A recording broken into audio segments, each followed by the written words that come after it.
Ya, gimana? Cocok apa enggak nih? Halo, assalamualaikum warahmatullahi wabarakatuh. Jumpa kembali sama saya, Bang Tekso di sini. Gimana kabar sobat semua? Baik-baik saja ya. Nah, ini kira-kira ini masih dalam keadaan di mana nih? Di rumah atau masih di tempat kekasih? Atau masih tempat teman berlebaran? Pokoknya dimanapun teman-teman semua berada, saya doakan sehat selalu. Dan saya pribadi di hari kemenangan ini, minal aidin wal faidin, mohon maaf lahir dan batinnya. Begitu banyak kesalahan saya sama teman-teman semuanya, mungkin disengaja ataupun enggak. Saya berharap kita saling memaafkan sehingga menjadi seperti menjadi kembali suci dan menjadi pribadi yang lebih baik. Amin. Ini hari kedua ya teman-teman, jadi mohon maaf kemarin saya nggak bisa upload karena saya itu biasanya lebaran pertama ya ke tempat Simbah itu dari tempat saya lumayan hampir 2 jam perjalanan ya. Nah, ini hari kedua saya sudah di rumah dan kebetulan ini kan habis maghrib ya. Habis maghrib hari Selasa. Teman-teman yang mungkin kebetulan nonton video ini masih berlebaran, bersilaturahmi. Ya, selamat berhari lebaran. Dan ya, saya merasa begitu banyak ya kesalahan saya pokoknya sama teman-teman. Dari teman-teman yang mungkin ngirim email kok nggak pernah dibalas, komen nggak pernah dibalas, pokoknya saya mohon maaf yang sebesar-besarnya. Namanya juga saya itu kadang orangnya gimana ya, kadang sempet kadang enggak, pokoknya mohon dimaafkan. Ya, ini kita akan bahas ada kasus ya. Lebaran enggak masalah lah, kita akan sambil belajar ya. Mungkin teman-teman sambil ngobrol sama teman, lalu ada yang masih masuk di dalam, ada yang nunggu di luar. Sambil nyantai-nyantai lah kita akan belajar bareng-bareng untuk mengatasi ada kasus tablet Samsung. Nah, ini kasusnya ini hampir terbakar lah tabletnya gara-gara pengecasan yang tidak menggunakan cas original. Jadi cas-casan itu KW lah atau abal-abal, sehingga biasa yang kena tuh kalau enggak meletup bagian OVP, bisa juga IC cas yang kongslet. Oke, bagaimana kasusnya kita akan bahas ya sambil menemani keliling teman-teman semua. Tapi ini tempat saya mulai hujan ya. Tadi tuh mau maghrib tuh udah hujannya. Ya, ini sudah alhamdulillah udah agak reda, nanti keliling lagi. Oke, hati-hati di jalan ya kalau keliling, kita langsung belajar bareng-bareng.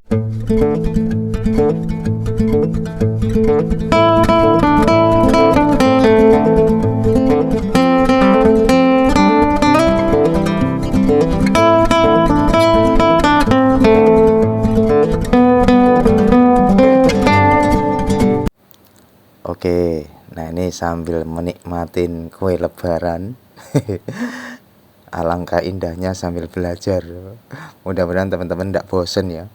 Nah, ini ada kasus ya. Jadi tablet Samsung, kasusnya itu lumayan, sudah lama mati.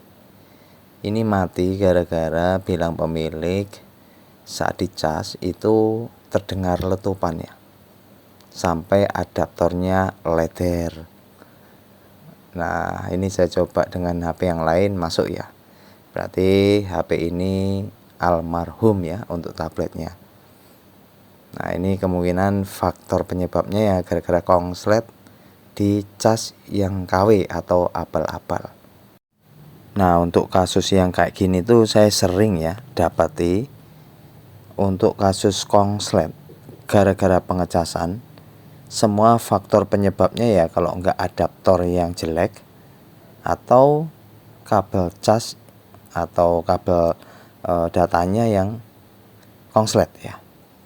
Nah, ini kita buka tabletnya dan kita akan coba analisa ya.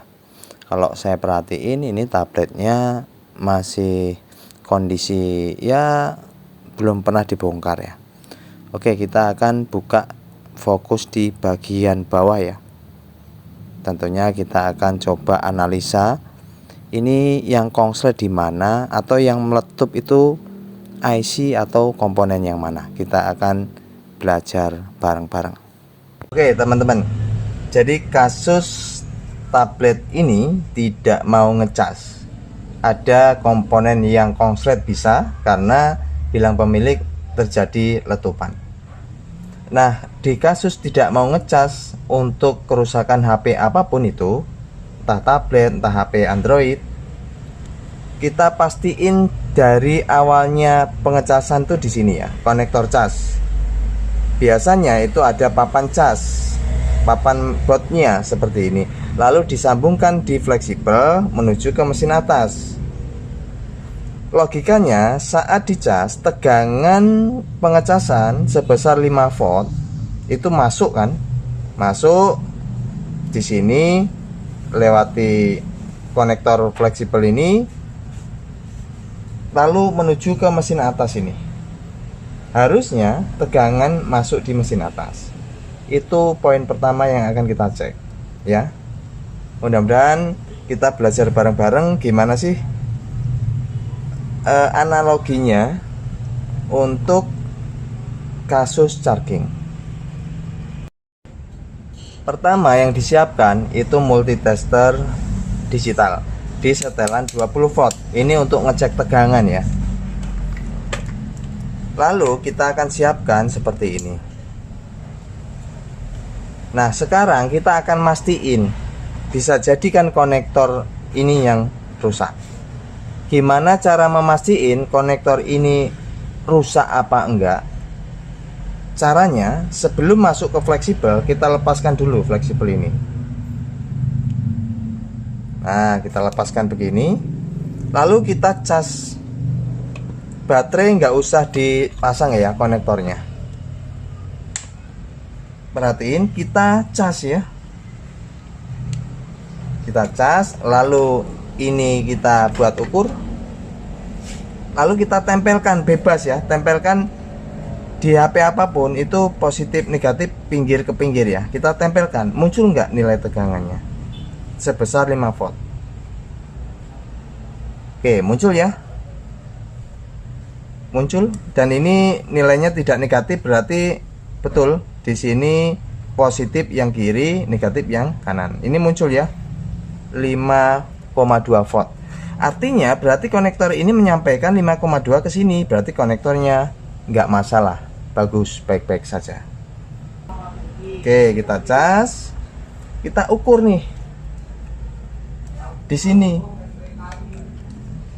Perhatiin ini ya, kita ukur di sini keluar nggak 5,2 volt. Kalau keluar berarti fleksibelnya aman. Oh, berarti positifnya sebelah sini ya.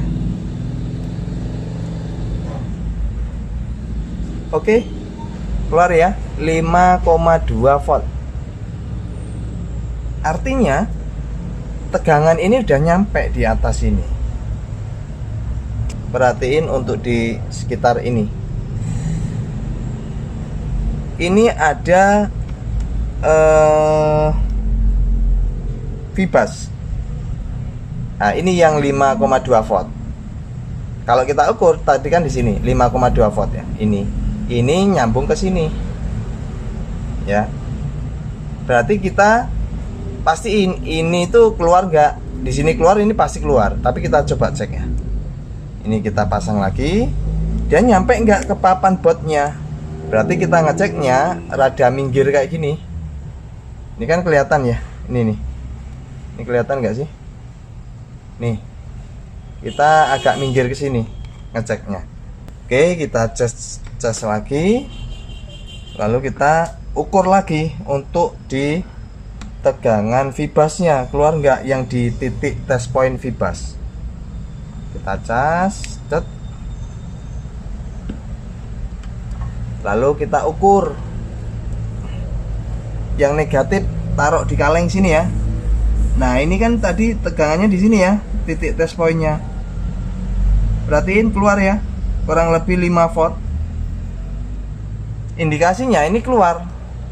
Berarti tegangan vibas dari bawah ke sini nyampe. Berarti permasalahannya di area IC cas di sini. Nah itu yang perlu kita ulas. Nah ini metode tracking jalur untuk pengecasannya, baik di HP apapun itu seperti itu.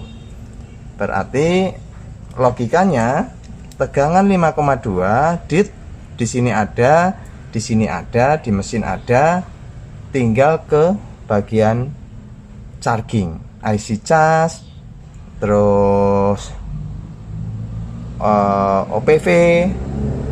OPV itu over protection voltage.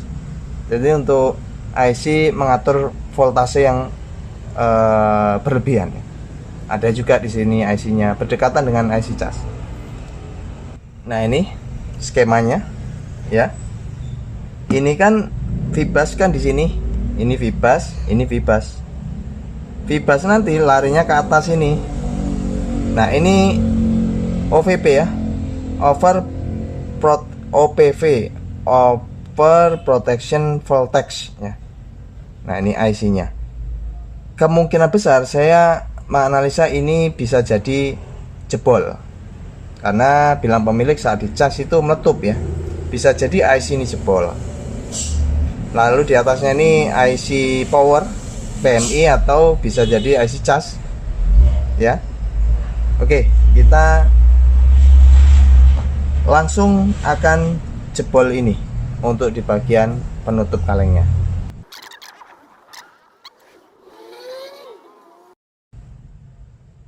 Nah ini di atas konektor. Oh berarti di sini ya. Berarti sini yang kita keroknya. Oke teman-teman, kita akan ukur untuk memastikan. Tadi kan sebelumnya tegangan vibas muncul ke sini ya. Nah seharusnya tegangan vibas kalau ini sudah muncul sesuai diagram, setelah ini muncul, di sini muncul di sebelah IC OVP ya. Lalu setelah di IC OPV, di sini di kapasitor ini juga harus muncul 5,2 volt. Tegangannya harus muncul di sini juga ya. Berarti kalau dirunut di sini, sebentar saya zoom ya. Tegangan 5 volt itu harus keluar di kapasitor ini, harus keluar 5,2 volt atau 5 volt lah, tegangannya harus keluar. Lalu ini kan IC OPV, lalu ke sini, dari sini menuju ke IC ini, lalu disampaikan kapasitor ini juga harus tegangan 5 volt. Kalau di sini keluar, berarti IC OPV-nya bagus. Tapi kalau di sini keluar, tapi di sini nggak keluar ya, di sebelah ini nggak keluar tegangan, berarti ini yang meletup, ini yang rusak. IC over protection voltage ya, OPV ya. Nah ini IC-nya kecil ini dia IC-nya kecil ya. Oke, kita akan ukur ya untuk lebih jelasnya. Kita ukur secara pasti. Nah kondisinya untuk ngukurnya masih dengan multitester digital seperti ini. lalu ini kita cas ya, kondisi cas ya masih ya. Lalu kita cek ini yang hitam taruh sini ya, kita cek sini test point Fibas keluar nggak, keluar ya 5 volt. Lalu kita cek di sini keluar nggak, ini kapasitor yang sini ya. Oke, keluar ya 5 volt ya, keluar. Lalu kapasitor yang sebelah OVP, perhatiin untuk di kapasitor ini tidak keluar, berarti ini IC OVP nya rusak.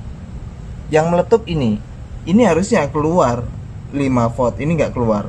Harusnya dari kapasitor kecil ini disampaikan ke IC lalu nyampe ke sini lagi tegangan Fibasnya, ini nggak keluar. Solusinya apa? Buang IC nya, lalu jumper atau bypass. Jadi kita udah tahu ya jawabannya. Buang ininya, saya zoom. Ini dia, buang IC yang kecil hitam ini.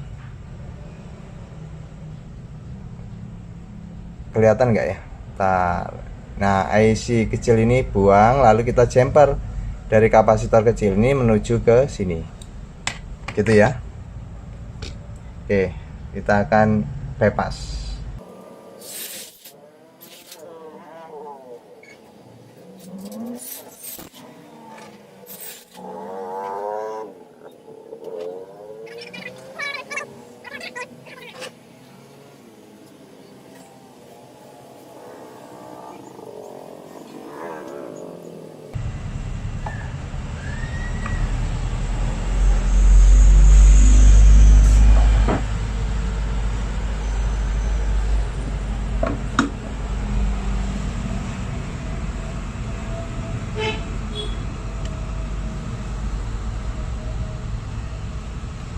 Oke teman-teman, ini sudah kita lepas ya. Ini dia kakinya, kaki dari IC OVP ya teman-teman. Ini kita sudah nunggu dia dingin dulu, lalu kita akan lakukan bypass ya. Siapkan soldernya dulu.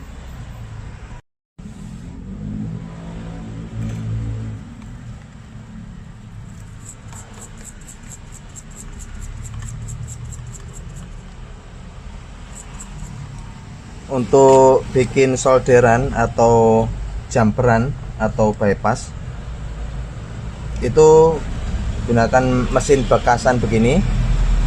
Tambahin fluk ajaib dulu, fluk racikan sendiri, lalu ini tempelin dengan seperti ini sampai timahnya nempel ya, seperti ini.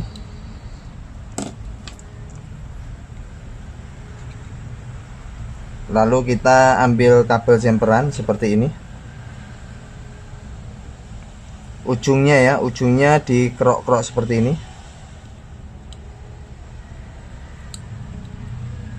Ini ujungnya yang akan kita jumper. Lalu ambil kurang lebih panjangnya seberapa yang akan kita gunakan, kerok juga untuk di bagian itu, nanti kita potong ya. Contohnya seginilah, kerok juga sampai dia itu terbungkus timah ya. Nah seperti ini.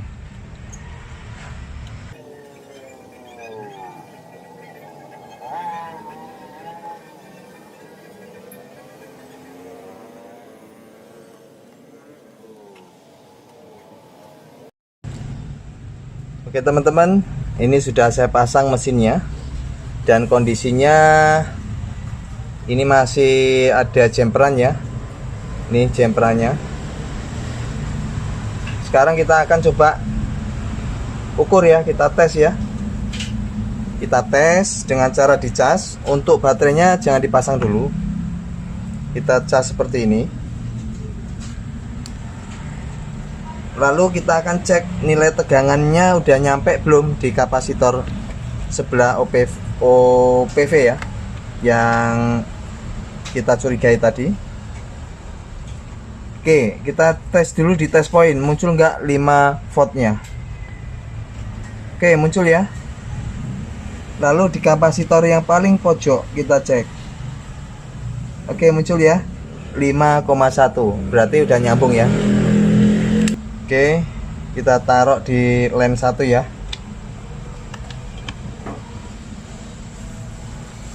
Pastiin konektornya terhubung. Oke, bismillahirrahmanirrahim. Perhatiin, langsung nyala ya, 0,6. Dan boom, alhamdulillah ya, muncul ini ya, tanda petir. Ini artinya proses pengisian. Tuh, 1%, mantap jiwa, mempesona ya. Jadi betul sekali, yang meletus itu di IC over tegangan protection ya. Oke, ini kurang nempel, jadi nggak kelihatan nih. Ini 1,7 ya masih. Tuh, 1% ya. Kita tunggu saja sampai dia nambah apa enggak. Tapi saya yakin nambah ya, karena ini 1,7 ampere. Kita biarkan aja ya. Oke teman-teman, ini kurang lebih 15 menit ya. Kita coba lihat. Oh, sudah 17% ya. Alhamdulillah, ini terjadi pengisian. Kita langsung cabut.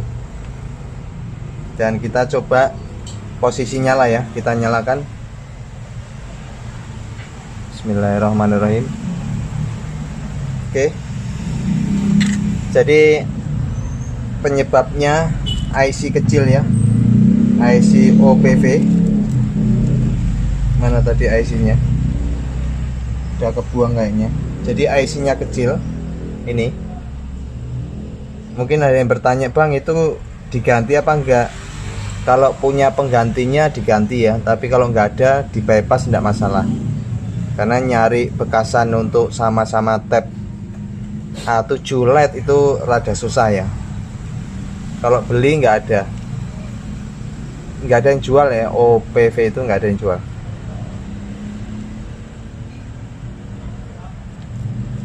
Oke, ini kita sudah nyalakan tabletnya. Saya coba kasih terang ya. Ya, posisinya ini 17%. Tadi posisi mati ya. Sekarang kita coba cas posisi nyala ya.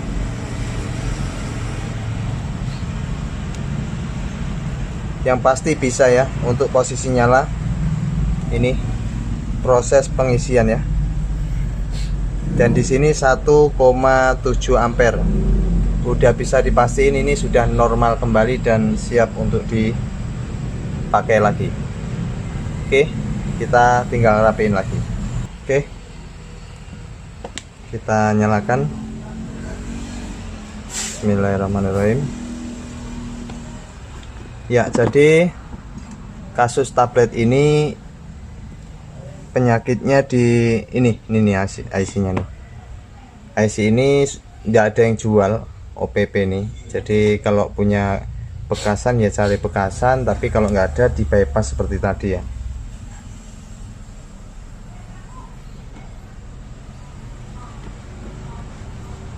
Kita sudah cek, dia normal, terjadi penambahan dan sekarang udah normal, mau dicas.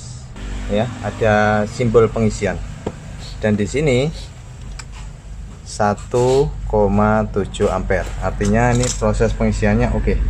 Oke, itu saja ya. Semoga bisa bermanfaat. Terima kasih. Bye bye. Assalamualaikum warahmatullahi wabarakatuh.